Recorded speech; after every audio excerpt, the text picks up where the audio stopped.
लंबे बाल वाली सास। सास बहू की उम्र में माँ बेटी जितना फासला होता है, लेकिन फिर भी ना बहू को सास में माँ और ना ही सास को बहू में बेटी दिखती है। कैसे? ओहो, ये बाल भी ना संभाले नहीं संभलते, इतने लंबे और काले। देखने वाले तो कहते हैं कि बहू सास और सास बहू लगती है। कौन है ये लोग माँ जी? मुझे तो नहीं दिखते जिस सास को बहू समझ रहे हैं। अरे चल छोड़ ना, जा चाय लेकर आ जा और किचन में मेहंदी भिगा देना। और हाँ, दोपहर को पार्लर वाली आ रही है मेरे हेयर स्पा के लिए, तो जरा गर्म पानी तैयार करके भाप की तैयारी भी कर देना। बहू खुद के बाल देखती है जो सूखे, बेजान और बेतरीके से बंधे होते हैं। बहू किचन की तरफ जाती है। यहाँ खुद के बालों को संभालने का टाइम नहीं है, ना ही पैसा, लेकिन सास के बालों पर इन्वेस्टमेंट देखकर हैरानी ही होती है मुझे तो। दोपहर को पार्लर वाली सास के बालों को देखकर बोल पड़ती है, ओहो, ये कैसे बाल कर लिए आपने? 2 हफ्ते से मुझे बुलाया नहीं ना, तभी। अरे वो बहू के कारण। मेरे कारण? मैंने कब मना किया था आपको किसी चीज के लिए? अब तू ही मायके चली गई थी ना। अब मैं घर का खाना बनाऊं या फिर बालों की केयर करूं? तू जाकर पानी लेकर आ। इस बार मैं जो मसाज करूंगी ना, थोड़ा महंगा है, लेकिन अरे महंगे की चिंता ना कर, बस ये जो डिम्पल कपाड़िया जैसे बाल है वो शबाना आजमी जैसे ना हो जाए, इसका ख्याल रख। अब क्या था, सास के बाल पर जो बजट था वो घर के किचन के बजट जितना ही था, लेकिन बहू बेचारी करती क्या, बहू जो ठहरी। एक बार सास बहू मॉल में घूमने जाते हैं। माँ जी, एक ड्रेस लेना है, चलिए ना जरा डिजाइनर शॉप तक। हाँ चलो, वैसे भी बाल गीले हैं, थोड़ा बाहर घूमूंगी तो हवा से सूख जाएंगे। सास बहू दोनों मॉल में घूम रही होती है। सासू माँ, वो रहा मेरा स्टोर। अरे रुक, क्या है ये? जावेद हबीब। अरे चल तो जरा देखे तो। हाँ चलते ना माँ जी, बस एक ड्रेस ले लूं। अरे ले लेना ड्रेस बाद में, किसने मना किया है लेने से? सास जावेद हबीब के पार्लर में जाती है, जहाँ सेल्स गर्ल उन्हें पकड़ लेती है। अरे कुछ बालों को सुंदर रखने के लिए क्रीम पाउडर दिखाओ ना, वो क्या है ना, थोड़े बेजान लग रहे हैं। क्यों नहीं, वैसे ये नया प्रोडक्ट लॉन्च हुआ है, इससे आपके बालों की खूबसूरती 4 गुना बढ़ जाएगी। इसे लगाने के बाद ना आपको हेयर स्पा करने की जरूरत पड़ेगी और ना ही किसी महंगे शैम्पू की। बस ये लगाइए और पूरे मोहल्ले में बाल चमकाइए, लहराइए और इतराइए। अरे वाह, कितने का है? इतना सस्ता कि आपको हंसी आ जाएगी। तो एक काम करते हैं ना, पहले हम हंसी लेते हैं, क्यों? ये जरूर आपकी बहू होगी, है ना? कैसे पता? अरे भला कौन सी बहू चाहेगी कि सास के बाल सुंदर दिखे? मुझे नहीं लगता कि आप ये प्रोडक्ट ले पाएंगी। एक काम करिए, फिर कभी आइएगा। अरे ओए, पैक कर दे इसे। और सुन, 2 पैकेट पैक करना, और आज के बाद किसी सास बहू के बीच लड़ाई लगाने की कोशिश ना करना। सेल्स गर्ल मुस्कुराकर साथ खड़ी दोस्तों को देखती है और सामान पैक कर देती है। उन लोगों के जाने के बाद, देखा मैंने कैसे खेल खेला? बहू मानती तो मुसीबत, और ना मानती तो भी मुसीबत।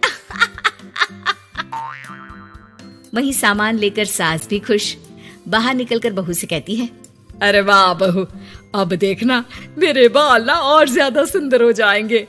अब तो लोग मुझे देखकर जलने लगेंगे। वैसे जलन से याद आया, तुझे भी तो ड्रेस लेनी थी ना, चल ले लेते हैं। रहने दीजिए, पैसे किसके पास है जो ड्रेस ले लूं? आप तो अपने बाल लहरा लहरा कर इतराइए। मैं कोई पुरानी ड्रेस ही पहन लूंगी। चलो वो भी ठीक है बहू। देख, हमेशा ना फालतू खर्चे से बचना चाहिए।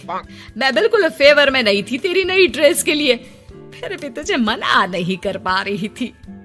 बहू के तो मन में आता है कि सास की इस बात के बाद वो उन्हें इतना अच्छा करारा जवाब दे, लेकिन चुप हो जाती है। सास का बालों को लहराना और इतराना यूं ही चल रहा था। एक दिन, माँ जी, न जाने क्यों चक्कर आ रहा है, लगता नहीं कि मैं काम कर पाऊंगी, मैं अपने कमरे में आराम करने जा रही हूँ। थोड़ी देर बाद पति भी आ जाता है। माँ, शिखा को कहीं देखा क्या? आज बहुत दिनों बाद घर की रसोई से इतनी अच्छी खुशबू आ रही है। मन तो कर रहा है कि बिना चेंज किए ही खाना खाने बैठ जाऊं। अरे बेटा, खाना आज मैंने बनाया है तो घर तो महकेगा ही। अरे बीबी बीमार बैठी है। पति हैरान होकर पत्नी के कमरे में जाता है, जहां वो आराम से तानपुरा का शो देख रही थी। अरे माँ ने तो बताया कि तुम ठीक नहीं हो, पेट में दर्द है। अरे नहीं, वो ना मेरा फेवरेट म्यूजिक शो आने वाला था। अब माँ की तो आदत पता है ना, ये बना दो, वो बना दो, ये दे दो, वो दे दो, तो बस मैंने बहाना बना लिया। पति बीवी की बात पर मुस्कुराता है और वहां से चला जाता है। दरअसल शिखा को म्यूजिक का बड़ा शौक था और उसके पसंदीदा संगीतकार उसके शहर में थे और संगीत की क्लास लेने वाले थे।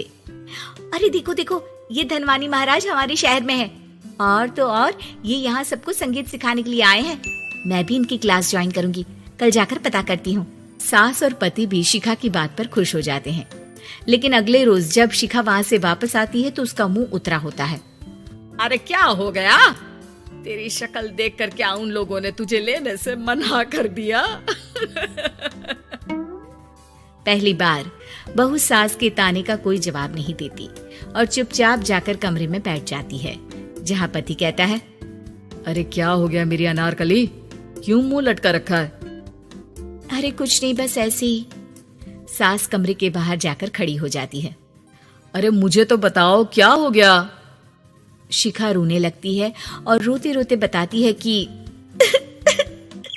वो लोग 1 लाख रुपए में कोर्स करा रहे, मैं इतने पैसे कहाँ से लाऊं? पति भी चुप हो जाता है, क्योंकि वो जानता है कि इतने पैसे का तो वो भी इंतजाम नहीं कर पाएगा। देखिए ना कैसे अपनी कला को बेच रहे हैं, लेकिन गलत भी क्या है, नामी गिरामी है। अरे कोई बात नहीं शिखा, मैं कोशिश करता हूँ किसी से उधार लेने की। जब कोर्स करके तुम खुद की क्लास खोलना, उससे जो पैसे आएंगे उससे फीस भर देना। पति कई लोगों से बात करता है, लेकिन उसे कहीं से पैसे नहीं मिलते। शाम को मुंह लटकाकर पति घर आता है। मैंने काफी कोशिश की, लेकिन कहीं इंतजाम नहीं हुआ। अरे कोई बात नहीं, मैं भी ना क्या करूंगी म्यूजिक सीखकर। वैसे भी कल आखिरी दिन है पैसे जमा करने के लिए, अब इतनी जल्दी कहाँ से आने वाला है पैसा। लेकिन अगले दिन, बहू ये ले पैसे, जा जाकर अपना नाम लिखवा दे संगीत की क्लास के लिए। बहू इतना सारा पैसा देखकर दंग रह जाती है। अरे माँ जी, आप कहाँ गई थी अभी, और ये इतने सारे पैसे कहाँ से आए? सास मुस्कुराकर पीछे मुड़ती है और बहू को अपने सर के बाल दिखाती है, जो अब छोटे छोटे होते हैं। मैंने ना अपने बाल उस विदेशी कंपनी को बेच दिए, जो बाल के बदले में पैसे देती है। अब मेरे बाल थे ही इतने सुंदर के 1 लाख मिल गए, वरना तेरे बालों का तो कोई 500 भी ना दे। बहू को सास की बात से रोना आ जाता है। वो सास के गले लग जाती है। लेकिन कोई मुझे करोड़ों भी देना, तो भी मैं इतनी अच्छी सास ना दूं।